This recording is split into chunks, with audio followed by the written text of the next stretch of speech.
بسم اللہ الرحمن الرحیم، السلام علیکم۔ پروگرام رمضان کریم کے ساتھ میں ہوں آپ کا میزبان یاسر خان۔ ناظرین، رمضان کے فیاض اور برکات اور اس کے فضائل کے یوں تو بہت سے حوالے ہیں، لیکن اس کا ایک اہم اور بڑا حوالہ قرآن پاک کا رمضان شریف میں مکمل ہونا، اس کا نزول ہونا وہ ہے، اور آج ہم بات کریں گے قرآن پاک کے حوالے سے۔ اور قرآن پاک ایک مکمل ضابطہ اخلاق ہے مسلمانوں کے لیے، اور اس کے فضائل کیا ہیں۔ آج کے موضوع پہ بات کرنے کے لیے ہمارے ساتھ موجود ہیں پروفیسر ہما اسماعیل صاحبہ، مذہبی اسکالر ہیں، سرپرست اعلیٰ ہیں منہاج القرآن وومن لیگ ملتان کی۔ بہت شکریہ پروفیسر صاحبہ ہمیں جوائن کرنے کے لیے۔ اچھا پروفیسر صاحبہ، یہ بتائیے گا کہ قرآن پاک کا رمضان میں نزول ہونا اور اس کی کیا اہمیت، کیا فضائل دیکھتی ہیں؟ اللہ رب العالمین کا سورہ بقرہ میں فرمان ہے کہ شہر رمضان الذی انزل فیہ القرآن، کہ یہ رمضان کا مہینہ ہے جس میں ہم نے قرآن کو نازل فرمایا۔ 27 آف رمضان اللہ رب العالمین نے آسمان دنیا پہ قرآن کو بھیجا، اور ہر ایک جانتا ہے کہ زمین پر جب قرآن آ رہا ہے تو وہ آیت آیت کر کے، اور وہ بھی موقع کی مناسبت سے، وہ ترتیب جو آج ہم قرآن کی پڑھتے ہیں ترتیب توقیفی ہے، ترتیب نزولی اور ہے، یعنی جس کے مطابق اقرا بسم ربک الذی خلق یہ آیات پہلے نازل ہوگی۔ اور اس میں جو اصل اس کی خاصیت ہے وہ یہ کہ اللہ رب العالمین نے قرآن کو، کیونکہ ہماری ابھی میں نے آپ کو بتایا نا تھوڑا تھوڑا کر کے الگ الگ ٹائم، تو اس کے لیے بھی اللہ نے قرآن میں لکھا کہ حضور آپ کے دل کی خوشی کے لیے ایسا کیا۔ اور اگر جب ہم اس کی امپلیمنٹیشنز پہ دیکھتے ہیں تو اگر ایک دم سارے احکامات آ جائیں تو پاسبل ہی نہیں ہے انسان کے لیے کہ اس پہ عمل کریں نا۔ جیسے کہ ہم نے پہلے بھی بات کی کہ بڑا پیارا رب ہے، وہ چاہتا ہے کہ ہم قرآن پہ عمل کریں، اسی لیے قرآن کو مکمل ضابطہ حیات پہ بنایا، اور پھر ٹائم ٹو ٹائم جو چیزیں ضرورت تھیں اس کے مطابق قرآن کے آیات کو نازل بھی فرمایا۔ تو اسی لیے قرآن کو اللہ رب العالمین حدیث پاک میں آتا ہے، آقا صلی اللہ علیہ وسلم نے فرمایا کہ خیرکم من تعلم القرآن وعلمہ، یعنی اس قرآن کو جب میں نے اتنا خاص کلام بنایا ہے نا، تو میں کہہ رہا ہوں کہ بہترین شخص بھی وہی ہوگا جو تم میں سے قرآن سیکھے اور پھر اس کو آگے سکھائے۔ یعنی ہماری لائف میں قرآن ہمارے ساتھ اٹیچڈ ہے، جب تک ہم اس کے ساتھ خود اٹیچ ہوں گے تب تک ہی ہم اپنے رب کے ساتھ اٹیچ ہیں۔ مطلب ایک پورا مینول جو ہے پورا، یعنی آپ مسلمان ہیں، آپ کو کسی مسلمان سے ٹریٹ کرنا ہے، کسی کافر سے ٹریٹ کرنا ہے، آپ کو اپنے بچے کے ساتھ ٹریٹ کرنا ہے، آپ کو اللہ کی بارگاہ میں عبادت ورشپنگس پہ آپ آ رہے ہوتے ہیں، آپ کو کاروبار کرنا ہے، معاشیت پہ، تو ہر چیز قرآن آپ کو بتا رہا ہے۔ پرند ان کے ساتھ آپ کا ریلیشن کیسا ہونا چاہیے، وہ سارا کچھ آپ کو قرآن بتا رہا ہے۔ تو بڑی بات سمجھ میں آتی ہے کہ قرآن بہت اعلیٰ عرفہ ہے، اور اس کی دیکھیں نا خوشی کے لیے اتنا ہی کافی ہے۔ جیسے طریقہ کول ہے نا کہ جب میرا دل کرتا ہے نا میرا رب مجھ سے باتیں کرے، میں قرآن پڑھنے بیٹھ جاتا ہوں۔ سبحان اللہ۔ یعنی اتنا پیارا کلام ہے۔ ہمارے پاس اپنے رب کے ساتھ تعلق دینے کے لیے جو خاص چیز ہے وہ قرآن ہے، صرف قرآن، کہ آپ جب اس کے ساتھ تعلق رکھنا ہے، آپ کو قرآن پڑھ پڑھ کے سمجھتے ہیں تو پھر آپ کو رب کے ساتھ تعلق گہرا ہوتا ہے، تو پتہ چلتا ہے کہ پورا جو ہمارا زندگی کا، جیسے کہ ابھی آپ نے کہا کہ ضابطہ حیات، یعنی کانسٹیٹیوشن آف اسلام جو ہے نا وہ قرآن۔ اچھا پروفیسر صاحبہ، یہ بتائیے گا کہ قرآن پاک کے دنیاوی اور اخروی اجر جو ہیں وہ کس طرح ہیں، پڑھنے کا کیا اجر ہے، اور پھر اس طرح سے اس کو کیسے ڈیوائیڈ کیا جاتا ہے؟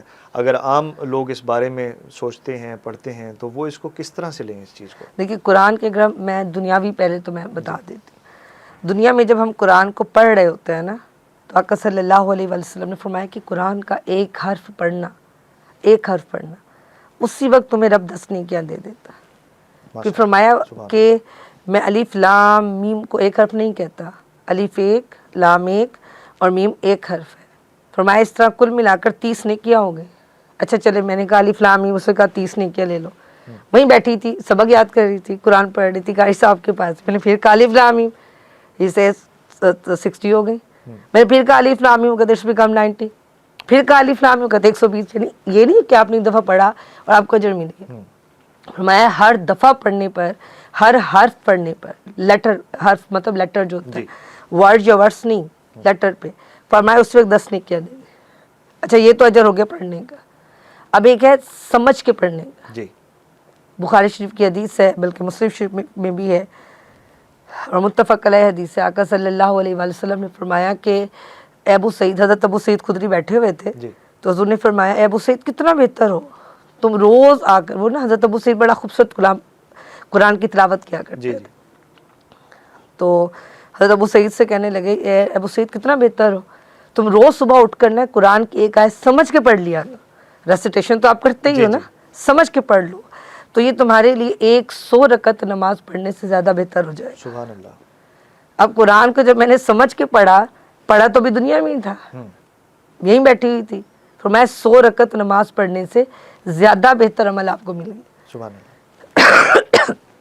اسی طرح حضرت ابو سعید خدری رضی اللہ تعالیٰ عنہ کی میں بتا رہی تھی ریسیٹیشن بڑی اچھی کرتے تھے، تو دنیا میں کیا فائدہ ہوتا ہے، ایک رات یہ بخاری شریف کی حدیث ہے، حضرت ابو سعید میں مختصر بس واقعے میں بتا دیتی ہوں کہ وہ تلاوت کر رہے ہیں تو محسوس کیا کہ میرا گھوڑا جو باہر ہے وہ بھدک رہا ہے، تو بچہ ان کا بیٹا باہر سو رہا تھا تو انہوں نے جلدی سے بند کیا اور باہر چلے گئے، دیکھا تو وہ گھوڑا جو ہے وہ رک گیا، دوبارہ پھر آگے پھر پڑھنے بڑی اچھی قرات کرتے تھے، پھر گھوڑا بھدکنے لگ گیا، پھر دوبارہ سے انہوں نے قرآن بند کیا، پھر باہر گئے، پھر وہ کھڑا ہے سیدھا کھڑا ہے، پھر پڑھنے بیٹھے پھر وہی سچویشن ہوئی تو انہوں نے قرآن بند کیا اور سو گئے باہر آ کے بچے کے پاس۔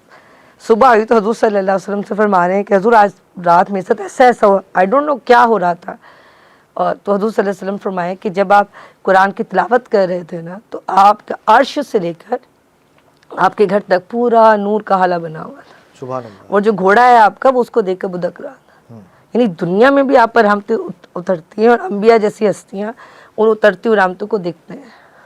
سبحان اللہ۔ اسی طرح آپ صلی اللہ علیہ وآلہ وسلم نے فرمایا کہ جب آپ قرآن پڑھتے ہیں تو اس وقت آپ اللہ کے دسترخوان پر، اللہ فرماتا ہے کہ آپ میرے دسترخوان پر ہیں، آپ رب کی طرف سے دسترخوان، اور فرمایا پھر اس میں سے جو لینا ہے تم لے لو۔ تو اب جس آیت پہ آپ عمل کرتے ہیں، جس آیت کی بار بار ریسیٹیشن کرتے ہیں، تو حضور صلی اللہ علیہ وسلم فرماتے ہیں کہ اس وقت آپ اللہ کے دسترخوان سے لے رہے ہوتے ہیں۔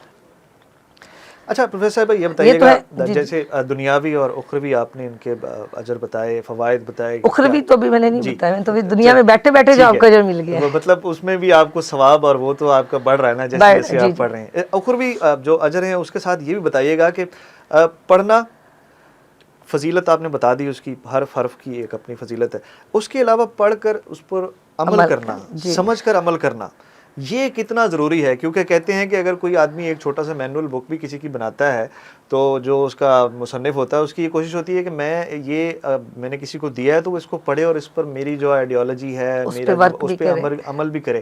تو اللہ کیا ایکسپیکٹ کرتا ہے بندے سے جب اس نے قرآن پاک نازل کیا ہے کہ وہ پڑھ کر اس پر کیسے عمل کرے، کس نظام کے اندر مسلمان جو ہے وہ آ جائے تو اللہ کی رضا جو ہے اس کو مل جائے؟ دیکھیے ابھی اخروی فائدہ جب ہم بات کر رہے تھے وہ تبھی ملے گا نا جب آپ اس پہ عمل کریں گے۔ تو قرآن کے حضور صلی اللہ علیہ وسلم کا فرمان ہے اور قرآنی آیت بھی ہے کہ جو اللہ والے ہیں وہ قرآن کی تلاوت کا حق ادا کرتے ہیں، یہ قرآن میں اللہ رب العالمین نے فرمایا۔ تو حقوق کیا ہیں؟ وہ حدیث ہمیں بتاتی ہے کہ قرآن کے 5 حقوق ہیں۔ نمبر 1، آپ کو بلائنڈ یقین ہے، ٹرسٹ ہے کہ اللہ کا کلام ہے، آپ کو اس کی ریسیٹیشن پتہ ہو، تلاوت کرنی آتی ہو۔ نمبر 3، اس کو سمجھیں۔ نمبر 4، اس پر عمل کریں۔ نمبر 5، اس کو دوسروں کو سکھائیں۔ اب جب آپ سمجھنے بیٹھتے ہیں تو سمجھنے والے کا جو اجر ہے آپ کو ابھی میں نے پہلے بھی بتایا کہ ایک آیت سمجھ کے پڑھنا 100 رکعت، اور پھر جب اس پہ عمل کرنے لگتے ہیں، لائک آپ پڑھتے ہیں اقیموا الصلاۃ، لوگوں نماز قائم کرو، اب جب اس پہ آپ عمل کرنے لگیں گے تو آپ یہ بھی پوچھیں گے نماز کی شرائط کیا ہیں، فرائض کیا ہیں، واجبات۔ جب آپ نے اس کو سمجھا تو اس کے لیے حدیث کے لفظ ہیں، آقا علیہ السلام نے اس کو فقہ کہا ہے، اور فرمایا فقہ کا ایک مسئلہ سیکھ لینا 1000 رکعت نماز پڑھنے سے بھی بہتر ہے۔ سبحان اللہ۔ یعنی رب قدیر مجھ سے آپ سے صرف مصلی پہ بیٹھنے کا تقاضا نہیں کر رہے، وہ تقاضا یہ کہہ رہے ہیں کہ اکارڈنگ ٹو قرآن اپنی لائف کو ڈھال دو، اپنے آپ کو اس کے ماڈل میں لے آؤ، اس پہ عمل کرو۔ اب جب عمل بن جاتا ہے اس کا آپ کو بڑا فائدہ بتاؤں، صحیح مسلم کی حدیث ہے، حضرت ابو ہریرہ راوی وہ فرماتے ہیں کہ آپ صلی اللہ علیہ وآلہ وسلم نے فرمایا کہ کل جب قیامت کا دن ہوگا نا، اب میں اس کی ہولناکی بتاؤں تو سمجھ آ سکتی ہے، ہر ایک پڑھ چکا ہے، تو بڑا مشکل ٹائم ہوگا سب کے لیے۔ تو فرمایا کہ اس وقت ایک شخص کو ندا دی جائے گی جس کی دوستی قرآن سے تھی، صاحب قرآن ہوا ہوا تھا، سبحان اللہ، عمل کرنے والا۔ وہ جب اپنے کٹہرے میں کھڑا ہوگا نا، کیونکہ سب کے نام اعمال آ رہے تھے، وہ ڈرا ہوا ہوگا کہ میرے بھی اعمال نامے کھلنے والے ہیں، ڈونٹ نو کہ مجھے دائیں ہاتھ والوں میں رکھا جاتا ہے کہ بائیں ہاتھ والوں میں۔ تو جیسے وہ آئے گا نا ابھی سوالات شروع نہیں ہوں گے، قرآن اس کے لیے کھڑا ہو جائے گا۔ سبحان اللہ۔ حضور فرماتے ہیں قرآن کھڑا ہو کے کہے گا مولا کریم لبسوہا، اللہ اس کو بہترین لباس عطا فرما۔ اب اللہ اس کو جیسے کاسٹیومز ہم دیتے ہیں نا کسی کو اونرشپ پہ دیا جائے، تو اللہ اس کو بہترین لباس عطا کرے گا۔ پھر قرآن کہے گا مولا کریم زوروہا، اللہ اس کو بہترین زیور بھی عطا فرما۔ اب اللہ کی طرف سے زیور بھی دیا جائے گا۔ پھر قرآن کہے گا مولا کریم اس سے دنیا میں مجھ سے دوستی رکھی، مجھ سے تعلق رکھا، میں تیرا کلام، مطلب مجھ سے دوستی کا تعلق مطلب تجھ سے تعلق، تو مولا کریم حسینوہا، اس کو حسین کر دے، اللہ اس کو حسین کر دے۔ سبحان اللہ۔ پھر قرآن کہے گا مولا ردوہا، اللہ اس سے راضی بھی ہو جائے۔ سبحان اللہ۔ تو اللہ رب العالمین فرمائے گا بندے میں سے تجھ سے راضی نہیں ہوا، تو ایسا کر کہ سیدھا جنت میں چلا جا، سبحان اللہ۔ اور جتنا قرآن یاد ہے پڑھتا جا اور جنت کے درجوں پہ چڑھتا چلا جا۔ اب آپ یہ دیکھ لیں کہ نہ حساب نہ کتاب نہ سوال نہ جواب کچھ بھی نہیں ہوا، صرف قرآن سے دوستی تھی۔ اس دوستی کا بینیفٹ کیا ہوا؟ کسی قسم کے نہ سوالات ہوئے نہ جوابات ہوئے، نہ بیچ میں کوئی بات آئی بیچ میں، نہ سزا کا ذکر نہ ہولناکی کا ذکر، سیدھا کہا جی چلو بھئی آپ سیدھے جنت میں، اور صرف جنت بھی نہیں، اب جتنا آپ کا عمل ہے قرآن پہ، جتنی آپ کو سمجھ ہے قرآن اسی، کیونکہ 6666 قرآن کی ورسز ہے، اب 6666 اپ لیول ہو جائے گا اس بندے کا عام بندوں سے جو جنت میں ہیں، ان سے اپ لیول 6666 درجے جس کو قرآن پہ پورا عمل ہوگا۔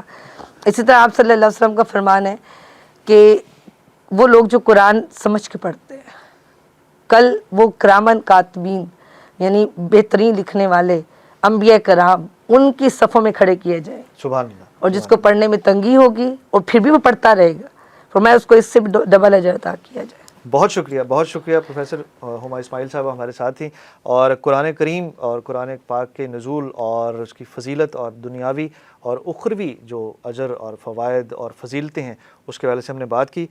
کل آپ کی خدمت میں ایک نئے موضوع کے ساتھ حاضر ہوں گے، تب تک کے لیے اجازت دیجیے، اللہ حافظ۔